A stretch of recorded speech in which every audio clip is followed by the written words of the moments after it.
Hello, I'm Dr. Samira. I'm a consultant general and laparoscopic surgeon at V9 Hospital, Begumpet.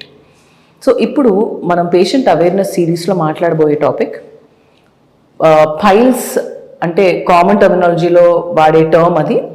దాన్ని మెడికల్గా చూస్తే fissure కావచ్చు, haemorrhoids కావచ్చు, external skin tags కావచ్చు.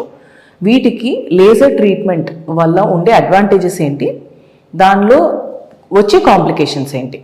First advantages ఏంటి అంటే, ట్రెడిషనల్గా మనం చేసే సర్జరీ కన్నా లేజర్ సర్జరీలో పెయిన్, సర్జరీ తర్వాత bleeding and chances of anal canal stenosis. అంటే మనం ట్రెడిషనల్గా చేసే సర్జరీలో హెమరాయిడ్స్ అన్నిటిని రిమూవ్ చేసినప్పుడు కుట్లు వేయాల్సి వస్తుంది.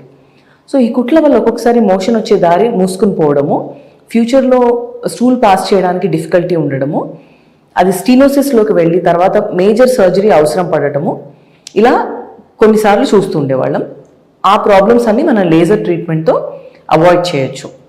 పేషెంట్ కూడా చాలా కంఫర్టబుల్గా డే కేర్ ప్రొసీజర్ అంటే ఒక సింగిల్ డే అడ్మిషన్ ద్వారా ఈ సర్జరీ పూర్తి చేసుకుని అదే రోజు రాత్రికి కానీ నెక్స్ట్ డే మార్నింగ్కి కానీ ఇంటికి కూడా వెళ్ళిపోవచ్చు.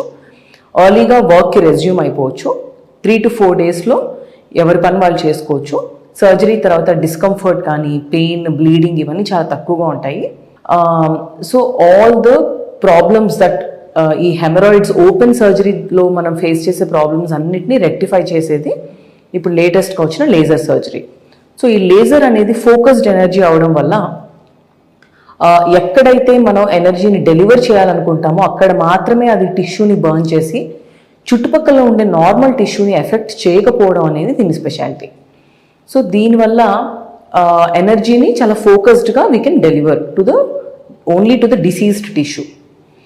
సో ఈ లేజర్ సర్జరీ అనేది we are having very good results with laser surgery.